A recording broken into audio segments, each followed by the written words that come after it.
ये देखो आमर होममेड पनीर आईठी मु बेटर बनी दीची एपटे आम तेल करी गरम हो गला। तो ये गोटे गोटे करी पनीर को छाणीबा। ठीक अच्छे आगे फास्ट बेटर रे मु कोट कर दोची। एटा घरे बना पनीर तो बहुत सॉफ्ट है से सॉफ्ट कारण आपण माने गोटे गोटे मु ताको कोट करी आ गोटे गोटे एमती छाड़ी।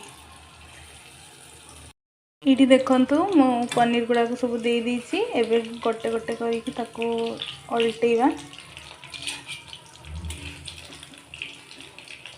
देखंतु पनीर गुड़ा घरे बना हेची बोली केते सुंदर भावे फुलीची। माने देखंतु पनीर गुड़ा केते बड़े फुलीची स्पंजी हेची बहुत। एबे हेई गलानी एगुड़ा को उठे दबा।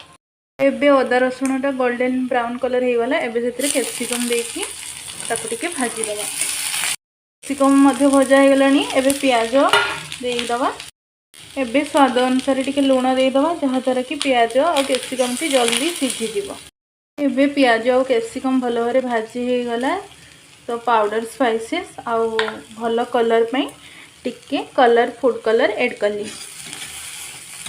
से टमाटो केचप एवं चिली सॉस रो स्लरी बने की रखी ताकू दे देबी। एबे एथिरे छणा होई रखिथवा पनीर को दे देबी। तापर मिक्स मिक्स मिक्स रे किछि धोला राशि दे गार्निशिंग कर देबी। हमर पनीर चिली हो गला रेडी। गरम गरम रोटी किंबा परोटा सहित खाई पारिबे। एटी परोटा भी रेडी एपटे पनीर चिली मध्य रेडी। केमती लागुची कमेंट करी कहिबे।